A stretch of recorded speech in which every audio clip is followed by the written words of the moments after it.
Comença l'enregistrament. Doncs, com us deia, per la presentació del llibre d'avui comptem amb les tres autores, bé, que no necessiten gaire presentació perquè les deveu conèixer molt bé, però bé, voldria dir algunes coses ràpidament. Carme Duran és llicenciada en Filologia Hispànica i doctora en Didàctica de la Llengua i la Literatura, és professora d'Educació Secundària des del 1997 i actualment és professora titular del Departament de Didàctica de la Llengua i la Literatura i de les Ciències Socials de la Universitat Autònoma de Barcelona, on imparteix docència en el grau d'Educació Primària i en el màster de Formació del Professorat de Secundària. És autora de diverses publicacions sobre didàctica de la llengua i especialment sobre ensenyament i aprenentatge de la gramàtica. La Mireia Manresa és llicenciada en Filologia Catalana i doctora en Didàctica de la Llengua i la Literatura.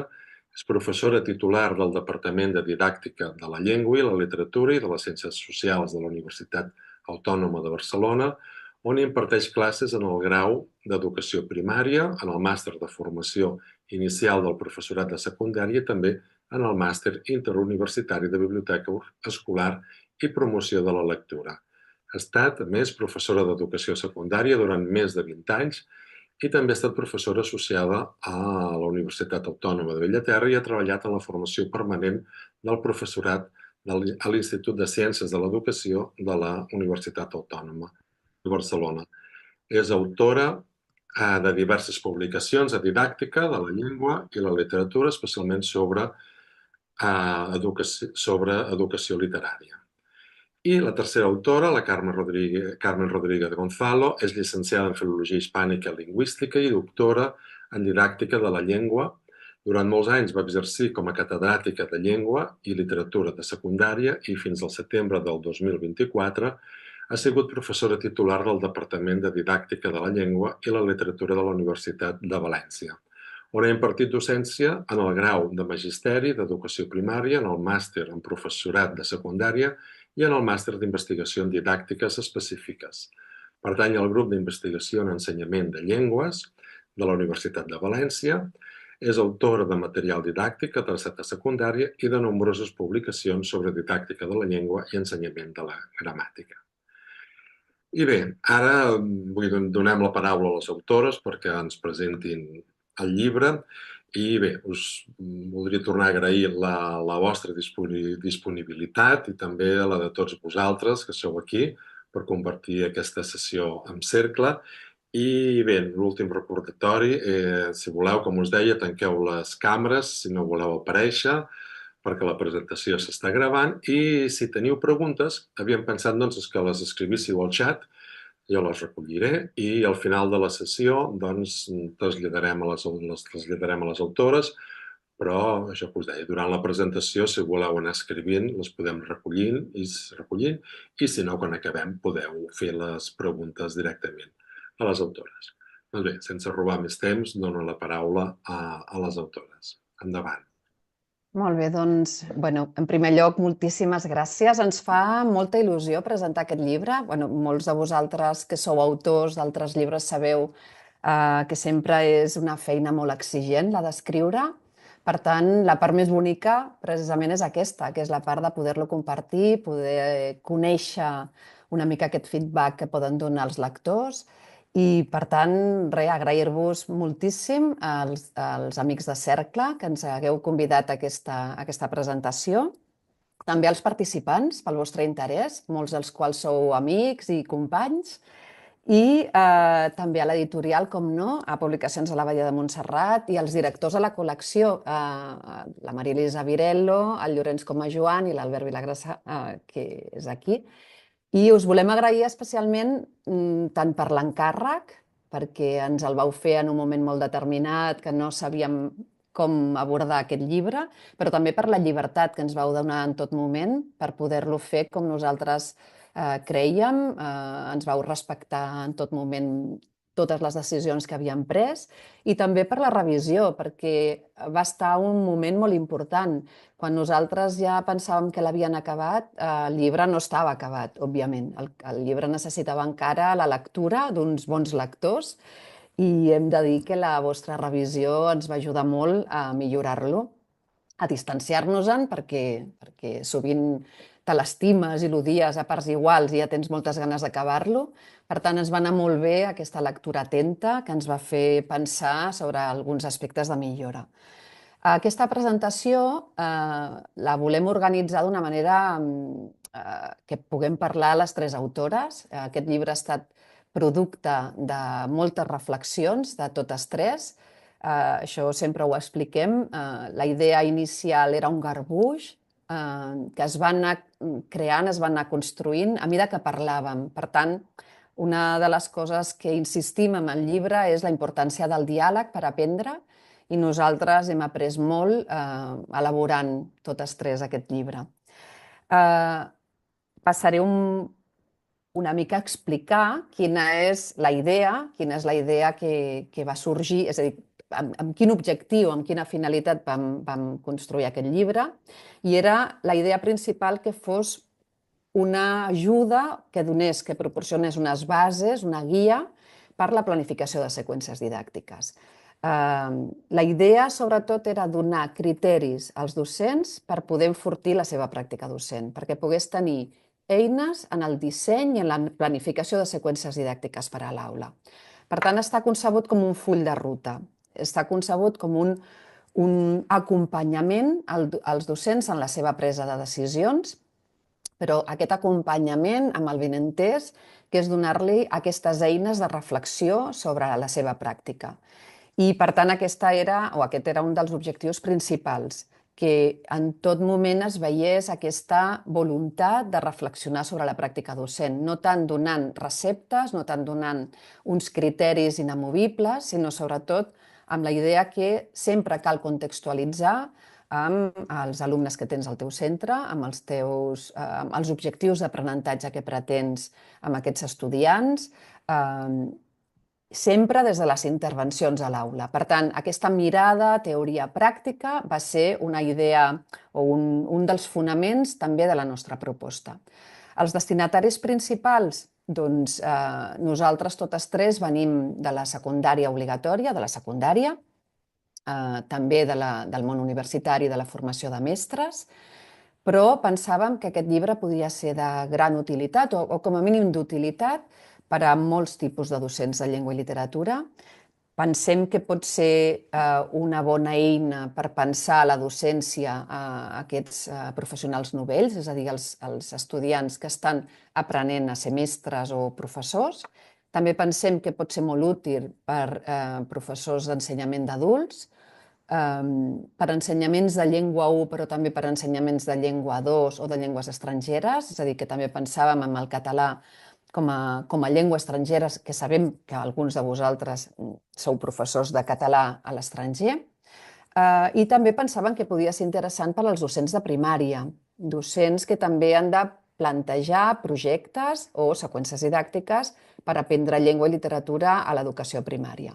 És en aquest, diríem, aquest perfil en el que ens movíem i l'estructura és la que veieu en aquesta presentació. L'estructura del llibre està pensada en 8 capítols. Aquests 8 capítols sempre tenen una mateixa estructura, una estructura que és partim d'una situació de partida i algunes propostes de reflexió. Després elaborem la construcció d'aquells aspectes que són necessaris tenir en compte l'elaboració de la seqüència didàctica en relació a aquella situació de partida que ara us explicaré en què consisteix, i una conclusió o tancament que pretén donar resposta als interrogants precisament d'aquesta situació de partida. Acaba el capítol sempre amb un Per saber-ne més, que és una bibliografia bàsica, que hem intentat que fos o que tinguessin que fos preferència, que fossin textos en català, que fossin textos en obert i, per tant, fàcils d'accedir-hi i que fossin actuals, tot i que també hem tingut en compte que hi ha algunes obres de referència en la didàctica que considerem que és necessari que els professors, que els docents coneguin. I aquesta seria una mica l'estructura amb què compartim no només amb aquest llibre, sinó també una mica amb la col·lecció, que és una col·lecció que ja també té aquesta estructura en els seus capítols. Sobre la situació de partida com a fil conductor, ens hem inventat una professora, és una professora de secundària que es diu la Maria. Nosaltres estimem moltíssim a la Maria. Per nosaltres era la nostra companya de discussions. La Maria és una docent de llengua i literatura secundària que fa 5 anys que treballa i, per tant, ja ha passat aquest període d'anar experimentant o d'anar buscant el seu propi estil com a ensenyant, i ara ja vol començar a desprendre's del llibre de text, ja està més segura de les seves classes i vol començar a experimentar amb projectes i amb seqüències didàctiques. I el que li passa és que es fa, com tots nosaltres, al cap i a la fi, encara que portis molts anys, sempre t'estàs fent preguntes, doncs ella es fa moltes preguntes sobre com fer-ho. Doncs nosaltres aprofitem aquestes preguntes, aquesta situació de partida, aquestes reflexions de la Maria, per anar construint tot el contingut que volem compartir amb els lectors. A banda d'aquesta situació inicial, al llarg del capítol proposem alguns moments de reflexió per al lector, de manera que intentem sempre anar connectant tot allò que anem explicant en el llibre, tot allò que anem construint amb les experiències prèvies del lector i amb les seves pròpies inquietuds. Per tant, estem intentant sempre relacionar allò concret, allò que forma part de la seva pràctica docent, amb aquesta fonamentació teòrica que intentem construir a través del llibre. El primer capítol el dediquem al marc. El marc és on ens situem amb les seqüències didàctiques en l'ensenyament competencial, i en aquest marc tenim aquí una mica el guió del que és l'estructura del capítol, que té com a continguts principals, és a dir, no m'allargaré, però té com a idees principals posar les bases de l'enfocament competencial, que és un enfocament del que veuen tots els currículos actualment, tant nacionals com internacionals, i destaquem, sobretot d'aquest enfocament competencial, 3 aspectes que ens sembla que lliguen molt amb la metodologia de les seqüències didàctiques, que és la necessària contextualització dels aprenentatges, la selecció dels continguts al servei de la competència que es vol desenvolupar i el paper actiu dels estudiants en el procés. I des d'aquesta perspectiva, nosaltres parlem de quina és la fonamentació teòrica de les seqüències didàctiques, com les seqüències didàctiques s'insereixen en una idea de treball per projectes on hi ha una tasca que dona sentit als aprenentatges, com ara veurem, i malgrat que revisem altres models de seqüències didàctiques, ens situem precisament en el model de Camps, que és aquest model que apareix a la diapositiva, que és un model que parteix sempre d'una formulació del projecte, però també de la formulació dels objectius d'aprenentatge, que té com a finalitat arribar a construir un producte final del qual parlarem, i també assegurar uns aprenentatges als quals s'arriba en la construcció, en la producció d'aquest producte. Si qualsevol de vosaltres vol ampliar la informació, òbviament remetem a la font original, remetem a l'obra d'Anna Camps i a la seva introducció al llibre de seqüències didàctiques per aprendre a escriure. I ara la Carmen Rodríguez us explicarà una mica en què consisteixen els altres capítols. Bona vesprada.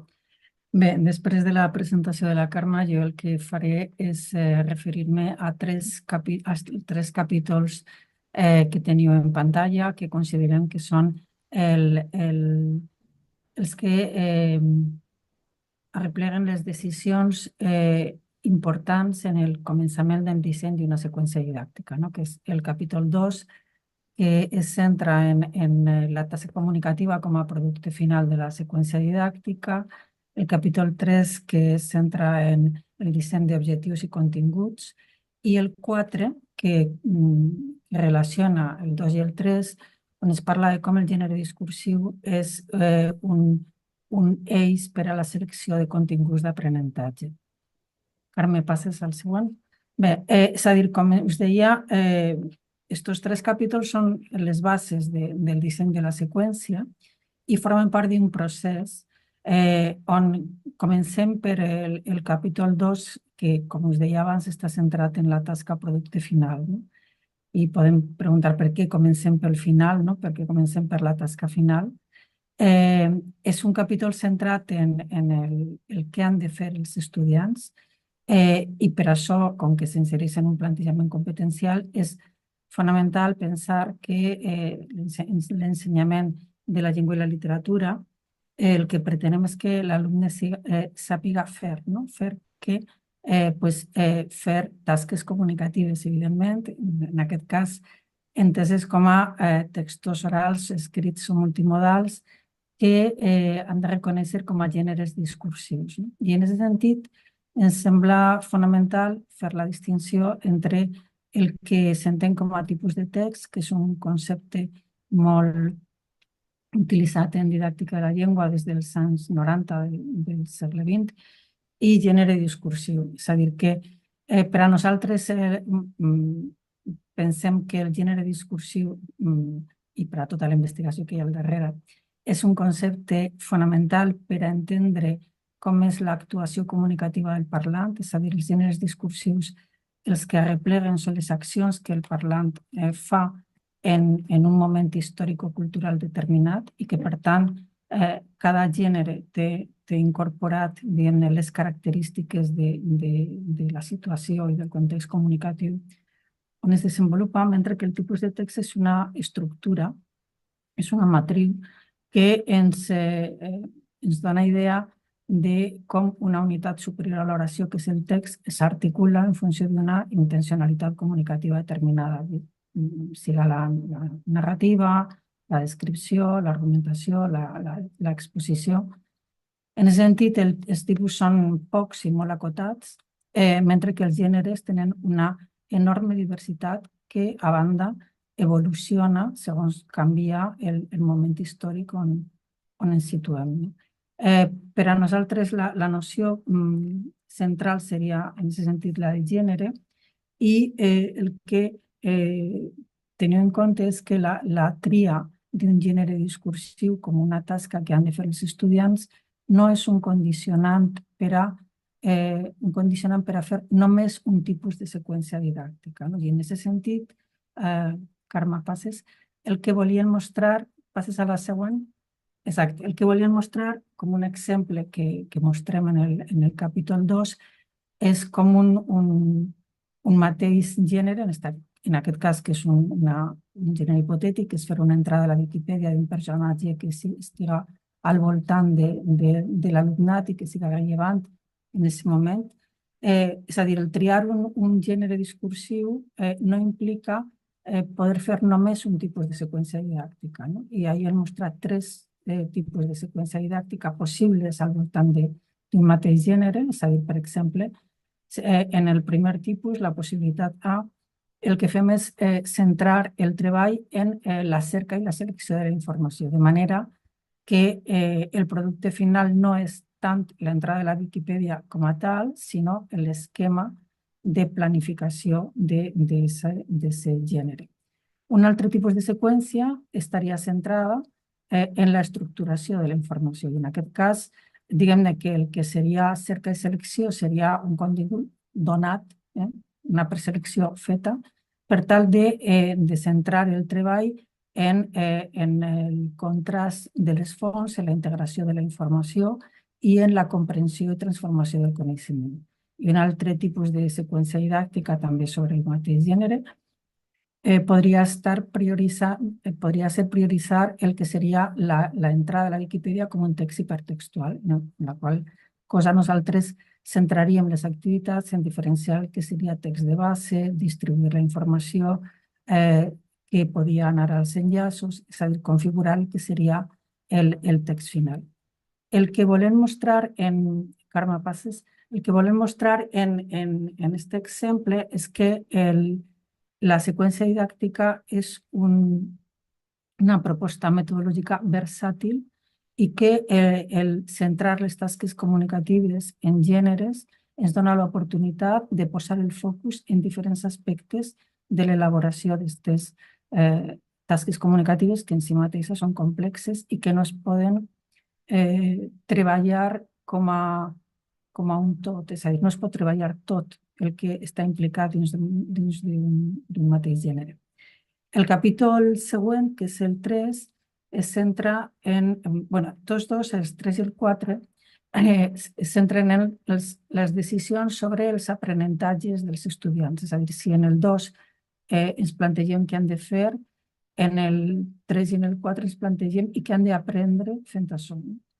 I en aquest sentit, el capítol 3 es centra en objectius i continguts, que són decisions absolutament indispensables en un plantejament competencial, perquè els objectius permeten concretar les competències i els objectius ens donen, han d'estar en interrelació amb els continguts. En aquest sentit, mostrem com un contingut d'un objectiu d'aprenentatge té com a dues parts. Per una banda, normalment el verb inicial que ens parla del procés cognitiu que volem desenvolupar en aquest objectiu i per una altra banda el contingut concret de la matèria que volem treballar. I aquesta relació entre objectius d'aprenentatge i continguts ha d'estar, evidentment, connectada en el gènere. Carme, si passes. Per exemple, en aquests exemples que apareixen en el capítol 3, mostrem com al voltant de dos tipus de tasques, una més vinculada a l'educació literària o lectora, que és esta d'elaborar un informe sobre els hàbits lectors dels estudiants del centre, podem formular diferents tipus d'objectius didàctics o d'aprenentatge. Si us fixeu, el primer verb, seguint la taxonomia de Bloom, fa al·lusió al procés cognitiu que es pretén amb l'objectiu, és a dir, no és el mateix diferenciar que recollir informació que comunicar els resultats. I el que té d'interessant la taxonomia de Bloom és que ens permet diferenciar o graduar la dificultat d'allò que estem plantejant. I, per exemple, en el cas d'escriure una entrada a la Viquipèdia, no és el mateix cercar informació, evidentment, que organitzar-la de manera coherent o que utilitzar, per exemple, la tercera persona impersonal per escriure l'entrada. És a dir, que diferenciem el que seria el procés cognitiu del que seria el contingut concret de la matèria. Considerem que els objectius són absolutament fonamentals perquè són la guia per a la selecció d'activitats que després comentarà Mireia i també perquè són els referents per a l'avaluació, és a dir, han de ser avaluables, evidentment, per poder discriminar l'aprenentatge que perseguim de l'alumnat. I en relació amb els objectius estan, evidentment, els continguts que, com sabeu, poden ser de diferents tipus i normalment poden ser fets, poden ser dades, poden ser conceptes, poden ser procediments, estratègies o poden ser opinions que normalment agrupem en 3 blocs, que són els declaratius, els fets i les dades, els fets i els conceptes. Els procedimentals, on estarien les estratègies, per exemple, i després també els actitudinals. I aleshores entenem que dins de l'elaboració dins d'una seqüència didàctica d'aquest tipus han de contemplar-se continguts dels 3 tipus. I, per exemple, n'hi ha alguns més de tipus procedimental, com pot ser lo de les enquestes i estudis sociològics en el primer cas, on s'intenta que els alumnes elaboren un informe sobre els hàbits lectors, però també n'hi ha objectius que tenen a veure en la posició que el parlant adopta davant de la tasca que està formulant. I passes, Carme. En el tercer capítol, el tercer capítol d'esta part, en el quart, el que fem és relacionar el 2 i el 3, tornant a posar el focus en el gènere discursiu com a focus de la selecció dels continguts d'aprenentatge. És a dir, que dins de la planificació didàctica, la tria d'un gènere concret com a producte final no pot anar no pot ser una decisió aleatòria, sinó que ha d'anar acompanyada d'un anàlisi del gènere sobre el qual estem treballant per tal de poder determinar què volem que l'alumnat pugui aprendre. No? Per exemple, i sempre considerem que en aquest gènere n'hi ha 3 tipus de continguts d'aprenentatge. Per una banda, els continguts que són propis del gènere que hem triat, és a dir, que si parlem d'una notícia, doncs, evidentment, esperem que parle de fets d'actualitat i a banda que els organitzi d'una determinada manera, no? Del més nou, o sigui, del més conegut, del més nou al més conegut, mentre que si estem parlant d'un videotutorial, per exemple, en el qual centrem nosaltres la seqüència en la que està pensant la Maria, doncs, l'organització, és a dir, esperem un tipus de contingut determinat, que són els passos per fer una determinada tasca o per a dur a terme una conducta particular, i aleshores aquesta organització que és, diguem-ne, progressiva és ben diferent de la que es podria esperar d'una notícia, que és l'exemple que acabo de posar. Un segon tipus de focus d'anàlisi és l'estructura comunicativa, és a dir, del gènere en particular. N'hi ha un esquema de comunicació que s'adapta a cada gènere i que fonamentalment ens interessa centrar en les veus enunciatives, és a dir, en la posició que adopta l'emissor com a parlant, l'enunciador, i la relació que manté amb el seu destinatari, perquè això ens diu la distància social, si és d'igualtat o de jerarquia, perquè això ens marca la manera de parlar amb ell, perquè això ens marca les formes lingüístiques concretes que hem de triar. I el tercer bloc d'anàlisi són les marques lingüístiques específiques que fan que el gènere siga reconeixible per l'interlocutor. I exemplifiquem aquesta selecció en el videotutorial, que, com us deia abans, és el gènere discursiu que hem triat com a tasca final de la seqüència didàctica que fa la Maria, que es centra en un videotutorial per a discriminar, per dir d'alguna manera, el que hi ha de fals i de verdader en les notícies que ens arriben de les xarxes, la qual cosa ens fa pensar en la importància de la lectura crítica. En definitiva, i no vull ampliar més de moment, el que volem en aquests 3 capítols és mostrar com un docent, quan du una seqüència didàctica a l'aula, ha de prendre decisions fonamentades i pensades de manera que puga conduir a l'alumnat d'una manera adequada i proporcionar les bastides que siguin necessàries per a realitzar una tasca final que en principi permeta veure quins aprenentatges ha realitzat d'allò que abans no sabia. És a dir, que no es tracta de fer allò que ja ho sap fer, sinó d'avançar en la competència comunicativa dels comportaments d'un moment social en particular. Bé, i jo passo la paraula ara a Mireia, que us parlarà dels capítols següents. Sí, hola, bona tarda a tothom. Sí, ara mateix la Carmen, els capítols que us ha comentat, que són el 2, 3 i 4, podríem dir que fan referència, per això els hem agrupat així, al que serien les bases de disseny d'una seqüència didàctica o al plantejament, allò que podríem dir la situació, no? La situació d'aprenentatge, que és la tasca amb una projecció social, comunicativa, i els objectius i continguts, és a dir, què proposem fer i què proposem aprendre, que això estigui molt interrelacionat. En els següents 3 capítols, els 5, 6 i 7, el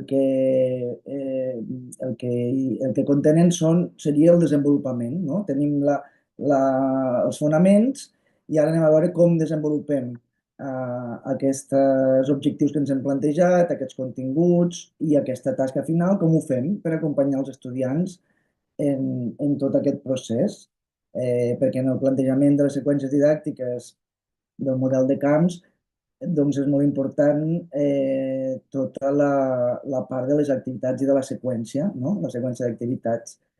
Per tant, els elements que ens queden per explicar són els que fan referència a aquests tres capítols, els 5, 6 i 7. En el 5 tractem sobre les activitats d'aprenentatge de la seqüència, en el 6 sobre l'avaluació en les seqüències didàctiques, i en el 7 un aspecte que ens sembla molt, molt rellevant, o igual que els altres, és la intervenció a l'aula. Si Carme pots passar la diapositiva, aquí veieu una mica els continguts de cadascun d'aquests capítols.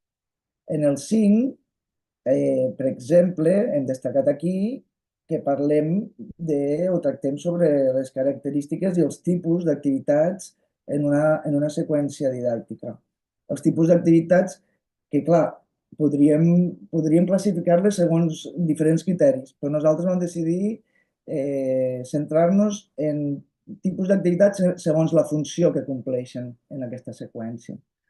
I aquí veieu, doncs, podem tenir activitats d'exploració i de motivació, que normalment apareixen més a l'inici de la seqüència, activitats de construcció de coneixement i també d'elaboració del producte final, que seria tota la part més central, i activitats d'estructuració i de sistematització del coneixement que ajuden a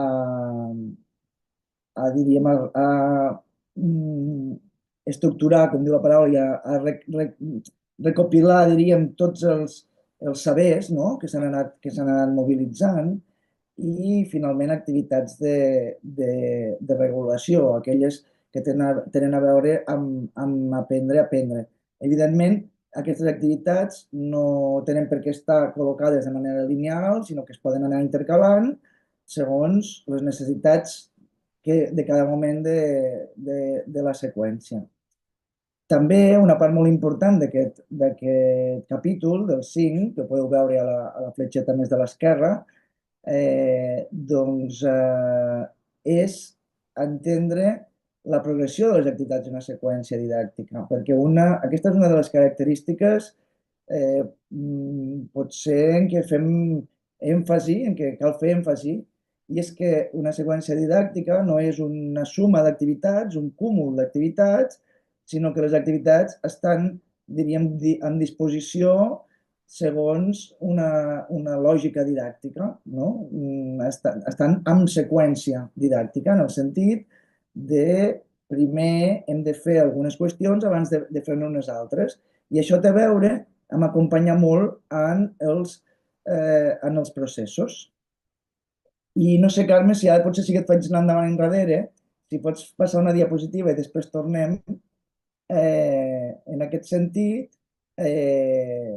aquí veieu, per exemple, un exemple que tenim en el capítol de tipus d'activitats per a l'elaboració d'un text, no? Per a l'elaboració d'un gènere discursiu, que mostra aquesta idea que deia ara d'atendre els processos, no? No es tracta de demanar que escrivim un text, sinó d'ajudar durant tot el procés d'escriptura. Igual passa amb la lectura. Si centrem una seqüència en la competència lectora, doncs es tracta d'ajudar durant els processos de lectura i d'interpretació dels textos. Aquí veieu, doncs, un exemple de fases d'elaboració d'un text amb exemples d'activitat que s'hi poden relacionar, no? La fase de planificació, doncs, per exemple, visionat de models, anàlisi de la situació comunicativa que responen, la fase de planificació, la fase de textualització, i la de revisió del procés i la de revisió del producte.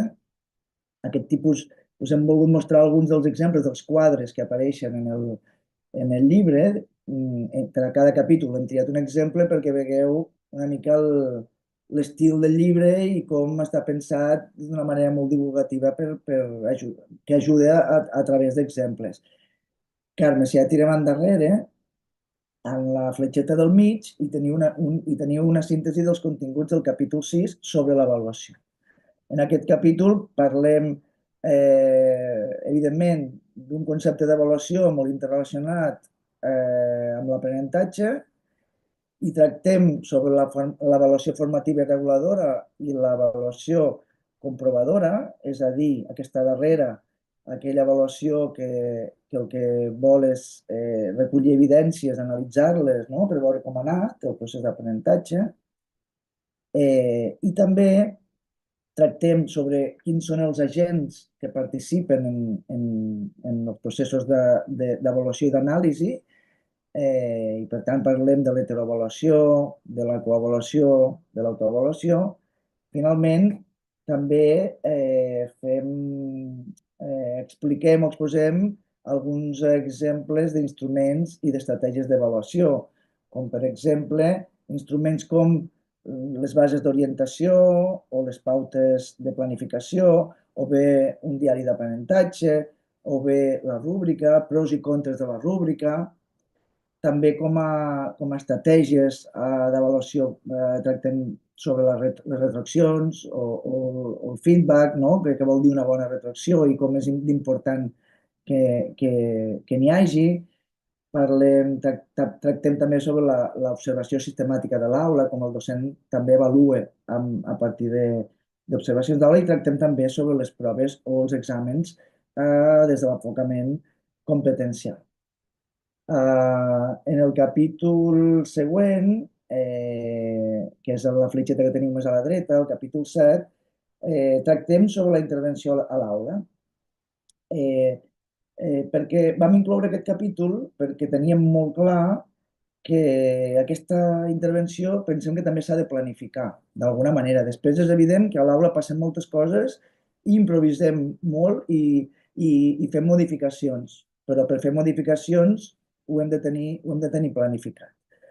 En aquest capítol 7 doncs, i tractem dels elements que creiem que tenen a veure o que ens hem de plantejar abans de portar una seqüència a l'aula, no?, que és la importància de la interacció per aprendre, la conversa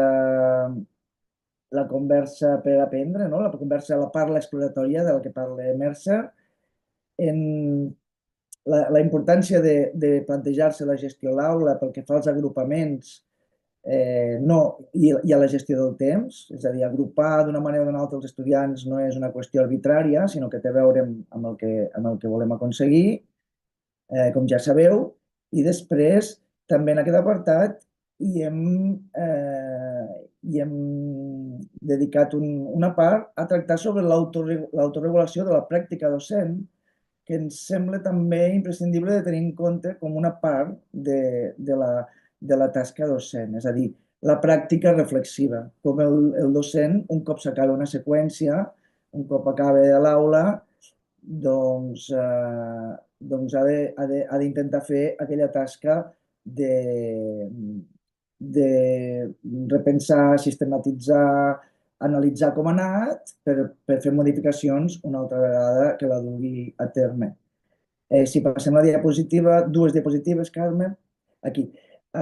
Doncs, senzillament, per no allargar-me molt, aquest és un exemple d'una taula, diríem, que posem al capítol de l'avaluació, on mostrem la relació entre un objectiu, que abans la Carme el comentava, que el pensem a l'inici del disseny de la seqüència, un objectiu d'aprenentatge relacionat amb uns criteris d'avaluació, amb quines evidències recollirem per saber si ha anat bé o no ha anat bé o com ha anat, i uns indicadors per a la comprovació. Aquesta seria una taula sobre l'avaluació comprovadora. N'hi ha d'altres, també d'exemples i de taules sobre l'avaluació formativa. Aquí hem seleccionat aquesta perquè la comprovadora de vegades potser crea més mal de caps des de l'enfocament competencial. Nosaltres creiem que s'ha que des de la perspectiva d'analitzar com ha anat i de comunicar-ho als estudiants o de fer-ho conjuntament, és important que hi hagi avaluació comprovadora després de cicles d'aprenentatge, no? Si passem la diapositiva, Carme, molt ràpidament, només posar-vos l'exemple que al capítol 7, com he dit abans, dediquem un apartat a la pràctica reflexiva que ens basem en el cicle reflexiu de Cortagen i que també n'han parlat altres autors d'aquí, del nostre context, com Olga Esteve, etc., doncs com el docent fa aquest cicle de revisar de manera una mica més sistemàtica o diríem anant més enllà de la intuïció, revisar com ha anat la pràctica, la seqüència que ha dut a terme. Si ara passem una diapositiva més, Carme, exactament. Només ens queda per explicar doncs, que hi ha un capítol 8, és a dir, fins al 7 acabaríem els elements que ajuden a dissenyar una seqüència didàctica i al capítol 8 el que vam voler fer és, per una banda, donar un model d'una seqüència didàctica planificada, és a dir, un model formalitzat, una programació escrita d'una seqüència didàctica planificada, que és la que hem anat seguint durant tot el llibre amb aquests casos, d'aquestes situacions de partida de la Maria, d'aquesta docent de la qual us parlava la Carme, doncs donem tota la planificació d'aquesta seqüència, que la tasca final és elaborar un videotutorial i que el focus d'aprenentatge és la comprensió crítica de notícies d'actualitat. Per una banda, doncs, donem això amb tots els elements decidits, interrelacionats i desenvolupats. Si pots passar la diapositiva, Carme, veurem aquí un dels quadres que hi ha en aquest capítol, no? De les 3 fases, diríem, de les activitats d'aquesta seqüència. No et deixis que es titule, no et deixis enredar, la lectura crítica de notícies. No m'hi entretinc, sinó que aquí tenim esquematitzada tota la seqüència amb totes les sessions. També en el capítol 8, l'últim apartat del capítol 8, el dediquem diríem, a donar alguns criteris als docents per saber analitzar altres seqüències didàctiques que es puguin trobar publicades, per a saber-les analitzar i saber-les usar i saber-les, diríem, modificar. Per què? Perquè pensem, i ho diem així en el llibre, que dissenyar una seqüència didàctica des de zero és complex, dona feina, si és una mica llargueta, i per tant no cal fer-ho sempre des de zero, sinó que podem adaptar altres materials que puguem trobar ja elaborats. Per això, en aquest capítol 8 al final donem alguns criteris i per això, si passem una diapositiva més, Carme, ja vaig acabant, i per això hi ha un apèndix també que es relaciona amb el que acabo d'explicar ara, de donar criteris per saber mirar altres seqüències, valorar-les i adaptar-les. En l'apèndix donem tot un llistat de llocs on es poden trobar exemples de seqüències didàctiques elaborades en webs o repositoris, en publicacions impreses o digitals i en revistes especialitzades. A més, doncs, al final del llibre hi ha unes referències bibliogràfiques. I jo diria que fins aquí l'explicació de com és el llibre i potser ara doncs, obrim una mica als assistents. Moltes gràcies. Bé, moltes gràcies a totes 3. Com a part implicada, sentir-vos que he llegit el llibre 3 i 4 cops, ara sentir-vos explicar el llibre, et venen ganes de tornar a agafar el llibre i amb la distància veure tots aquests aspectes que comenteu i que explicats també per part vostra doncs et fan reflexionar. Moltes gràcies.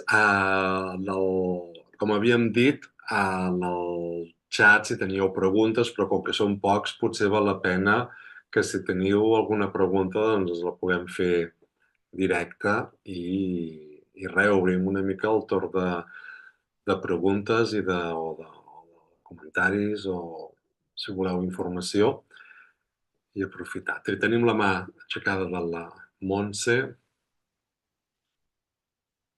Si no hi ha ningú, doncs sí, a mi m'agradaria primer de tot felicitar-vos perquè tenir una eina, un llibre com aquest que parli de seqüències didàctiques, que estigui tan ben descrit, no, part per part, és fonamental i ho necessitàvem, perquè a més aquí també hi ha companyes amb les quals treballem juntes en aules d'acollida, en ensenyament del català com a segona llengua en adults, i per tant parlem de seqüències didàctiques i de la complexitat que representa elaborar-les. La Mireia ho ha dit ara al final, no és complex perquè doncs, pensar activitats, dissenyar que tot tingui una progressió, que estiguin concatenades, que ajudin, no donin aquesta coherència, no és senzill. Jo us voldria demanar, d'una banda, quin consell donaríeu al professorat novell que comença, al professorat en formació, quan han d'elaborar seqüències didàctiques? Segurament, doncs, heu dit ara, no? Tenir models ajuda molt en aquest sentit. Això és una pregunta. I l'altra, en relació al llibre també, és a dir, jo tinc aquí subratllat, però jo he anat a buscar capítols concrets. Jo no sé si us l'havíeu plantejat també que la gent pugui consultar-lo d'aquesta manera, no? Els diferents capítols donen molta informació i, per tant, que cadascú busqui el que necessita, o potser val la pena doncs, seguir el fil del que és tot el llibre, perquè en definitiva és el full de ruta i, per tant, és el disseny de la seqüència. Una mica per aquí. I gràcies. Si voleu, ja responc jo mateixa, que tenia ara la paraula. Carme i Carmen, si voleu, si em deixo alguna qüestió, doncs podeu intervenir. Consells per elaborar, per dissenyar seqüències al professorat novell. Gairebé ho has respost tu el que jo volia respondre, que és partir d'altres exemples, buscar models, partir d'exemples i modificar-los seria un pas. I després potser també et diria fer seqüències, començar per fer seqüències una mica acotades, perquè les seqüències molt extenses se'ns en van, al principi, no? Si no domines tots els elements, se te'n van una mica de les mans i corres el perill de centrar-te molt només en el producte, no interrelacionar bé potser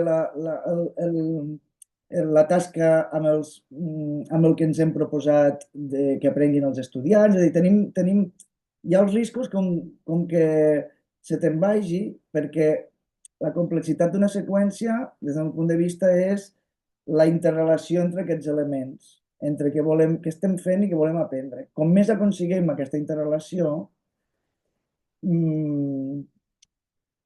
jo diria que més els estudiants tenen sensació que estan fent coses i alhora més aprenen, no? Per tant, a poc. Nosaltres que estem totes en formació inicial, veiem que és una qüestió de temps i d'anar fent, i anar provant, i anar mirant exemples i anar modificant-los. Sobre la lectura del llibre, de fet, també crec que ho diem, em sembla que a la introducció, que dissenyar una seqüència no és un procés lineal. És a dir, no és lineal com els capítols que ara hem mostrat. De fet, ens va costar endreçar aquests capítols com anaven, perquè què pensem primer? La tasca? Primer pensem els objectius i què volem que aprenguin? Doncs que depèn. A vegades pensem primer el text que volem que escriguin, després ens venen activitats al cap, després... És a dir, que no és ben bé lineal, i nosaltres ho vam intentar endreçar,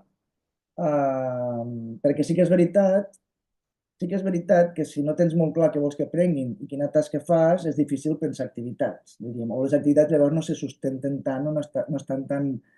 no ajuden tant a aprendre, potser, no?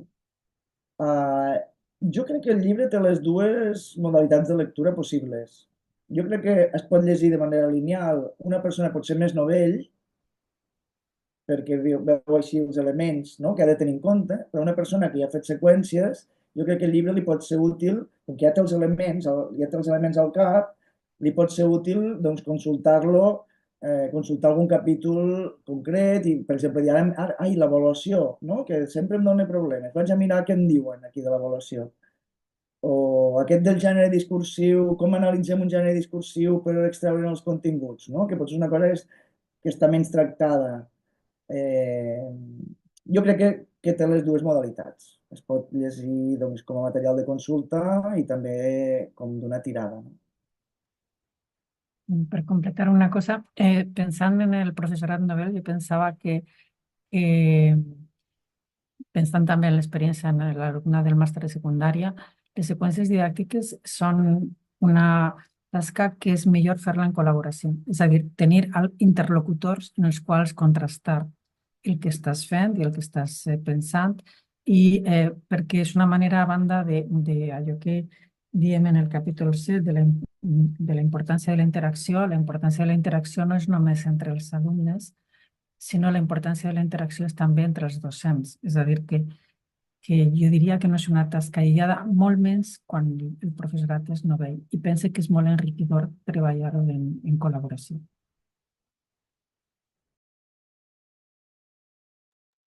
Molt bé, crec que contestat. Hi ha cap altra pregunta o...? Hola, no sé si em sentiu. Teresa, sí, endavant. Sí. No, jo volia dir dues coses, només que he vist la Mireia, perdoneu que jo m'he connectat una mica tard, no sé si això potser ja s'ha explicat al principi. La pregunta és què hi ha de literatura o si hi ha literatura en aquesta... Entenc que és un exemple, no? I no sé fins a quin punt es relaciona l'aprenentatge de la llengua amb la literatura, no? Aquesta seria la primera cosa. I la segona... clar, just acabo de fer una situació d'aprenentatge, que és aquesta nova fórmula que ens demanen a secundària, almenys. I clar, jo pensava realment l'aprenentatge com a seqüència didàctica, no? D'uns continguts, d'uns aprenentatges lingüístics, ja se sustenta, no fa falta una aplicació extraordinària fora de l'àmbit acadèmic, no ho sé. Pensava això una mica, que aquest model que presenteu em sembla que encaixa perfectament amb l'objectiu, no? D'aprendre llengua, i que amb això, si aconseguim que aprenguin tot allò que ens hem proposat, ja em sembla suficient, em sembla suficientment vàlid, no? No sé, aquestes serien les meves dues qüestions. Hola, Teresa. En primer lloc, gràcies per escoltar-nos des de l'exterior, diríem, no? Que estem nosaltres tots aquí davant de la pantalla. A veure, potser deixaré la Mireia que et parli més de com hem abordat les seqüències de literatura, malgrat que no hem focalitzat en les seqüències didàctiques per aprendre literatura, sinó que les hem inclòs com a idea de com planificar, com dissenyar una seqüència didàctica per aprendre llengua o literatura o llengua i literatura. Però, en tot cas, potser la Mireia em pot afegir alguna cosa més, perquè el que sí que és cert és que al llarg de tot el llibre hem fet servir molts exemples i hem intentat que els exemples fossin d'aspectes molt diferents de l'ensenyament de la llengua i la literatura. Per tant, hi ha exemples de literatura, malgrat que no hi ha una única seqüència de literatura dintre del nostre llibre. Quant a les situacions d'aprenentatge i les seqüències didàctiques, diria que he entès, en certa manera, que distingies entre seqüència didàctica i situació d'aprenentatge, i que aquesta situació d'aprenentatge contextualitza una mica aquest marc que dona un context a la seqüència didàctica. Nosaltres partíem de la idea que la seqüència didàctica ja dona aquest context, és a dir, que la seqüència didàctica inclou aquesta situació d'aprenentatge que té un context, i per tant és un escenari que es planteja als estudiants, que pot ser un repte, que pot ser una pregunta, que pot ser simplement l'elaboració d'un producte, que pot ser una reflexió i per tant fer un informe a partir d'una reflexió. No necessàriament, com tu molt bé deies, necessàriament ha de ser fora de l'àmbit acadèmic. Hi ha coses del món acadèmic que també són productes interessants en ells mateixos i significatius per aprendre. Per tant, la situació d'aprenentatge nosaltres la entenem com un marc que dona l'escenari, que dona la demanda, allò que li demanes fer als estudiants, i també que implica la selecció d'uns continguts determinats, perquè sense aquests continguts no té sentit la feina que han de fer els estudiants, sinó han d'aprendre alguna cosa concreta. La seqüència didàctica, el que a més hi afegeix és tota la seqüència d'activitats per fer-ho possible. És a dir, perquè aprenguin han de passar per uns estadis, per un procés determinat. I una mica, no sé si he respost ben bé a aquesta segona pregunta. I ara potser li deixo la paraula a la Mireia si vol afegir alguna cosa sobre literatura. Gràcies, Teresa. Hola, Teresa. A vosaltres. Sí que m'ha respost, sí. És això. No, sobre literatura no. Ja ho ha respost molt la Carme. És a dir, jo crec que el llibre és un taller, està pensat una mica com a taller d'acompanyament a disseny de seqüències didàctiques, tant de llengua com de literatura. Llavors, no hi ha cap exemple sencer de seqüència en literatura, però sí que hi ha molts exemples, com deia la Carme, de qüestions literàries, diríem, però no és dedicat només a la literatura, sinó a seqüències de llengua i de literatura en general. Molt bé, gràcies. Hi ha cap altra pregunta? Bé, si no, jo sí que en tinc una, perquè, Carmen, parlaves molt quan fèieu m'ho he apuntat aquí, les tasques comunicatives, de posar l'èmfasi sobretot en gèneres discursius, i és una cosa que quan vaig llegir el vostre llibre em va sorprendre gratament, perquè a vegades a l'hora d'elaborar les seqüències didàctiques, doncs, es treballa molt o s'enfoca molt amb els continguts lingüístics, però no tant amb el producte, amb el gènere discursiu que es treballarà. I m'agradaria que ens expliquessin per què és tan important, o perquè, no sé si Carme o Mireia també, Val, important la tria del gènere discursiu. començo jo i després si Carme o Mireia volen completar. Bueno, en principi, la importància del gènere és per raons diverses, però una que a nosaltres ens sembla fonamental és perquè si parlem de gèneres podem connectar per una banda en la cultura dels estudiants i per una altra banda en el que és, diguem-ne, la cultura comunicativa de la societat del moment. És a dir, com he dit abans, el gènere el que ens diu són accions comunicatives diverses en funció de l'àmbit, dels mitjans, de la relació, i són canviants. I això, mentre que si parlaren de tipus, el tipus és una estructura més tancada que després es fa servir dins dels gèneres. Aleshores, una raó fonamental és això, la possibilitat de que les tasques comunicatives poden connectar en la cultura dels estudiants, no per a fer allò que ja saben fer, sinó per poder connectar la cultura dels estudiants en la cultura adulta, no? I poder fer una relació dialèctica, diguem-ne, dins de la tasca que es tria. No?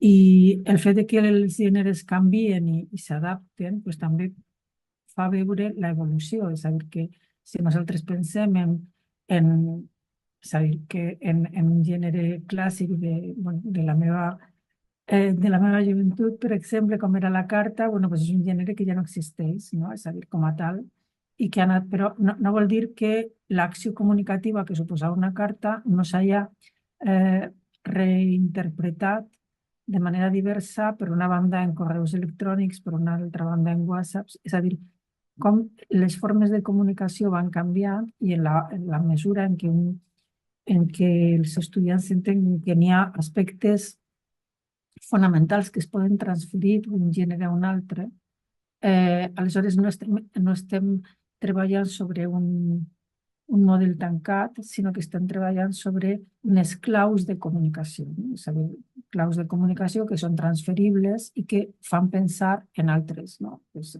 la relació entre emissor-destinatari, no? Com es configura la veu d'autor. Això es va configurant en funció dels gèneres que anem treballant, sempre que siga una eina reflexiva, perquè si no el que fem és reproduir l'espontaneïtat de l'alumne quan comunica en els seus visuals. Aquesta és una raó per a mi important. Evidentment, també la transferibilitat, és a dir, que el treballar en determinats condicions, hem dit els continguts propis, les característiques comunicatives i les marques lingüístiques, no? I que això siga transferible no mecànicament, sinó per reflexió, no? Com canvia, per exemple, el que jo en un determinat parlo de tu, després parlo de vostè i per què, no? I en quin moment fa servir unes formes o uns altres, o en quin moment soc més divulgativa o més tècnica, per exemple. I també perquè treballar els gèneres permet treballar tipus de text, és a dir, en un gènere sempre hi ha diferents tipus de text, però inserits en una situació comunicativa particular. I per a mi, lo de connectar en la cultura dels estudiants pense que és cultura comunicativa, els estudiants pensen que és fonamental. No sé si Carme i Mireia. Potser jo només afegiria, perquè totalment d'acord, a més és un aspecte del qual vam parlar moltíssim mentre fèiem el llibre, i jo potser només afegiria que té un gran rèdit educatiu, un gran rèdit didàctic, perquè el gènere sempre és més concret. De la mateixa manera que un text descriptiu és una abstracció, quan tu li dius a un estudiant que ha de fer la descripció del seu institut per un alumne d'intercanvi, llavors ja pren de seguida, ja pren forma el text que ha de fer. I per tant, totes aquestes preguntes que ens fem quan hem d'escriure un text, qui és l'emissor, amb quina finalitat l'escric, quina és la intenció que tinc, quin és el receptor, totes aquestes preguntes ja tenen una representació en la ment de l'estudiant. Per tant, no comences de zero, sinó que aquesta representació ja funciona com un primer model per la creació del text. És a dir, que té un gran rèdit en el sentit de que no només és un producte realment comunicatiu, sinó que a més és un producte que té una representació ja pels estudiants.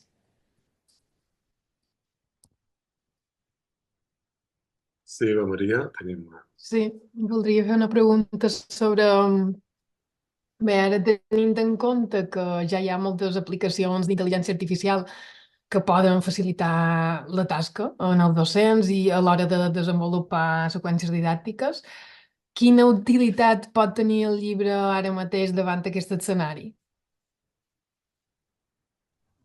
Doncs mira, potser puc respondre jo mateixa. És a dir, és cert, la intel·ligència artificial ha vingut per quedar-se i ens ha revolucionat en molts sentits, a estudiants i a professors, però molts de nosaltres creiem que pot ser una eina magnífica, una eina d'ajuda, i que com totes les eines pot tenir pros i contres, i pensem sobretot quan pensem en els estudiants, si copien, si no copien, però poden ser una eina molt, molt valuosa precisament per fer propostes didàctiques per l'aula. Et pot ajudar a seleccionar textos, et pot ajudar a crear activitats, però nosaltres pensàvem que difícilment ho pot fer si la persona que li demana ajuda no té molt clar què és el que li està demanant. Per tant, nosaltres pensem que aquest llibre precisament el que dona és un criteri o el que pretén és ajudar a fonamentar les decisions que pren. Per tant, aquestes decisions, aquest criteri, són els que et permetran fer servir la intel·ligència artificial per allò que realment és útil, que és que t'estalvia temps, que va molt més ràpida triant textos que potser si no tu t'estaràs 3 dies per seleccionar 4 biografies. En canvi, això t'ho pot fer la intel·ligència artificial, però si el docent no té un criteri fonamentat, és difícil que allò que li proporciona la intel·ligència artificial sigui adequat, perquè no s'adequarà al seu context, no s'adequarà a les seves necessitats. Per tant, pensem que sí, que el llibre pot ser molt útil en aquest sentit, sempre i quan es vegi com això, com un full de ruta, com una ajuda, com una construcció d'uns criteris professionals docents que li permetin després prendre decisions. Entre elles, també fer servir la intel·ligència artificial, que està molt bé. Sí, sí. Sí, d'acord. Totalment d'acord. Molt bé, no sé si hi ha cap altra pregunta. Són les 6:05, gairebé. Cap comentari. Bé, no sé, podem deixar-ho aquí. Moltes gràcies. Crec que és, com ha dit l'Ester Martí, crec que ha hagut de marxar, que és una eina molt, molt interessant i molt útil. Jo crec que és un bon pas o una bona empenta pels professors tenir aquest material a les mans, perquè crec que ens pot deixar, com deia, un servir de ruta, de guia per organitzar-nos les activitats, les seqüències didàctiques. Per tant, crec que pot ser molt, molt útil. Gràcies, Carmen i Mireia, per voler participar a Cercle, fer aquesta presentació, a tots vosaltres, els assistents. Sabeu que si volguéssiu recuperar la gravació, la presentació que hem fet, la podeu recuperar a la pàgina web de Cercle, on també podeu trobar notifiquem de les properes activitats que organitzem Cercle i us animem també a fer-vos socis i bé, a col·laborar amb tots nosaltres. Bé, moltes gràcies a totes tres, moltes gràcies a tots els que heu assistit i bé, fins a la propera. Esperem tornar-nos a trobar per aquí ben aviat. Moltes gràcies. Gràcies a vosaltres. Muchas gracias. Adeu. Moltes gràcies.